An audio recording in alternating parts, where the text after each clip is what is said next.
의원님 질의해 주시기 바랍니다. 후보자님,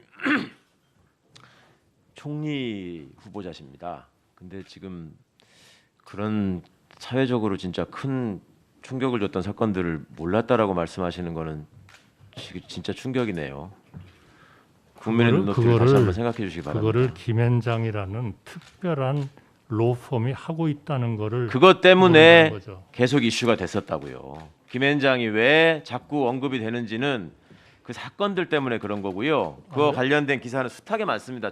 후보자님. 아무래도 우리 최 의원님은 법조에 계셨으니까 후보자님은 수없이 많은 경륜과 경험을 가지고 지금 나라를 위해서 봉사하시겠다고, 심지어 사적 변호사 회사에 사무 직원으로 근무하시면서도 공공의 이익을 위해서 복무했을 뿐이다라고 얘기하시는 분입니다. 근데 공공의 이익을 가장 침해한 것으로 보이는 또 수많은 사람들의 분노를 일으킨 사건에 대해서 지금 그 대리한 법무법인이 어떻고 그쪽의 소송 전략이 어땠고 무엇 때문에 언론의 지탄을 받았는지 전혀 모른다고 말씀하고 계시는 겁니다. 이런 분이 어떻게 국정을 통할하실 수가 있을까요? 정말 걱정입니다. 후보자께서 걸어오신 길은 이 화려한 양력에서 보듯이 정말 대한민국에서 출세를 할 수 있는 모든 길을 다 밟아오신 거예요. 제가 첫날도 말씀드렸지만 어떤 분들은 이 부분에 대해서 찬탄하시고 어떤 분들은 탄식하시는 분이 있다고 말씀을 드렸습니다. 저 개인적으로 도대체 사람들이 출세하는 의미가 무엇인가를 생각해 본 적이 있는데, 결국 한국 사회 출세의 기준은 본인 돈에, 사적인 돈에 별로 그 손을 대지 않고 공적으로 주어지는 혜택을 만끽할 수 있는 것, 이것이 결국 출세의 기준점이 아닌가 싶은 생각이 들었습니다. 아까 공사가 사용하는 골프장이라고 하셨죠? 우드머? 그렇습니다. 예, 공사가 사용하는 골프장하고 대사가 사용하는 골프장이 달라야 되는 이유는 뭔가요? 마주치면 불편해서 그런 건가요? 대사가 사용하는 골프장이 더 좋겠죠?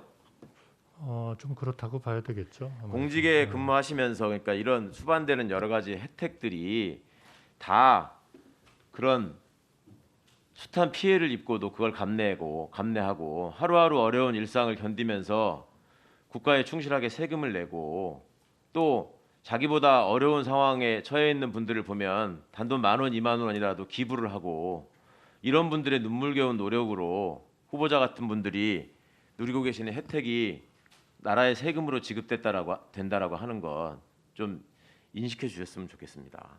카드 사용액이 전혀 없다라고 드러나서 화제가 된 적이 있었는데, 이 부분에 대해서 법인카드로 생활한 거 아니냐라고 하니까 아니다, 개인적으로 사용을 했는데 신고를 안 했을 뿐이다, 이렇게 답변하셨죠? 설명하셨죠? 연말 정산을 안 하게 되면 그것을 하나도 카드를 안 쓴 것으로 표시가 됩니다. 그러나 그것은 안 쓴 것이 아니고. 그러면 신용카드 사용 내역은 지금이라도 신용카드 회사에다가 그냥 얘기하면 제출이 되는데 그건 왜 안 내시는 겁니까? 왜 내역을 다 공개를 해야 될까요?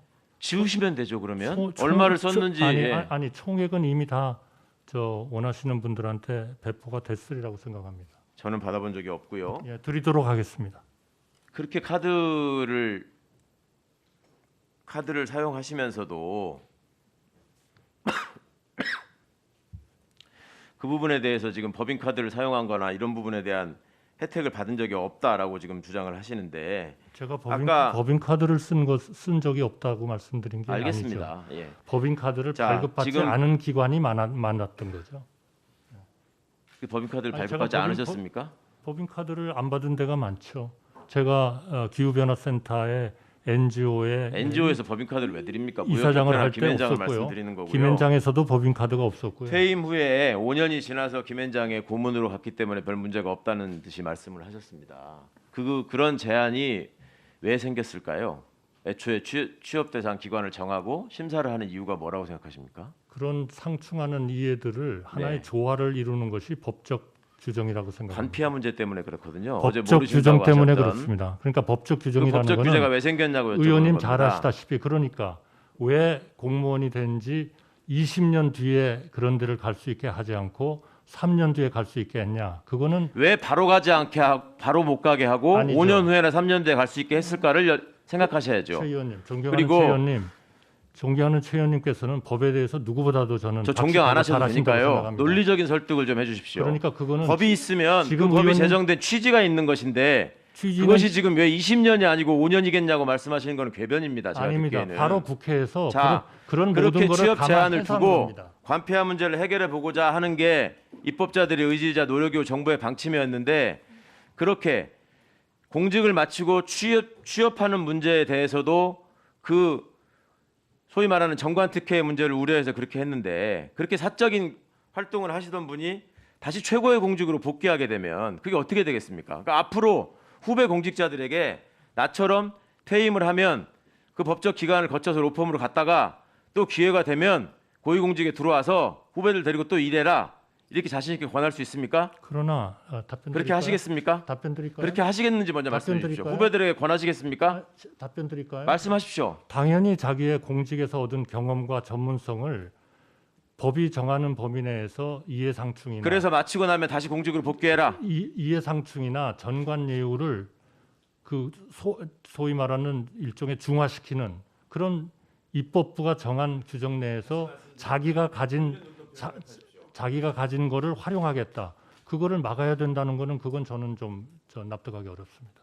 네, 다음은 경남 마산